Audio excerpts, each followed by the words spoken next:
Friends, welcome to today's devotional.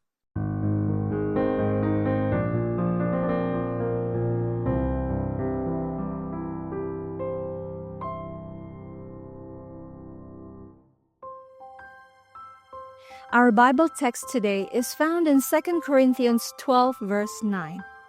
My grace is sufficient for you, for my strength is made perfect in weakness. During the first year of Morris Venden's ministry, someone called him to the bedside of a dying man. He thought that if someone could believe strongly enough and work up enough nerve to take the man by the hand and tell him to be healed in the name of Jesus, it would happen.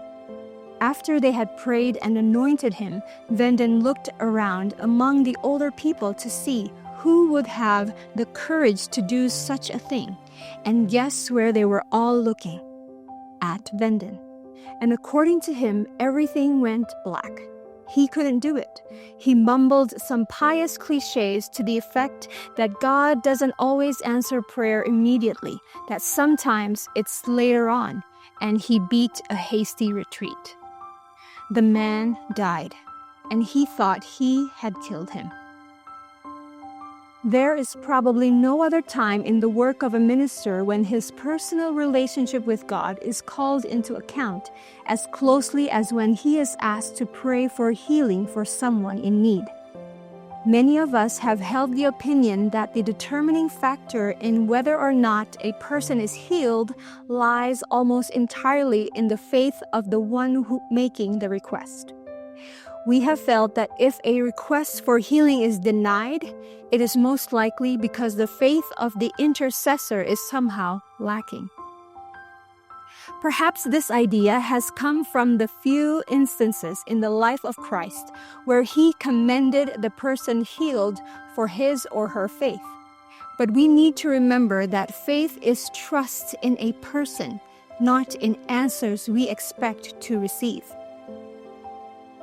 The Apostle Paul asked 3 times that the Lord remove his affliction, yet it was not removed. It wasn't because Paul was short of faith. It was because God saw that greater benefit and blessing would come if Paul were given the opportunity to find God's strength as the answer to his weakness. Moses' faith in God was strong. Yet God refused continued life for him and laid him to rest. God had bigger purposes for Moses, and Moses is in heaven today as a result. The book The Desire of Ages, page 225 states, "Not Enoch who was translated to heaven, not Elijah who ascended in a chariot of fire, was greater or more honored than John the Baptist, who perished alone in the dungeon."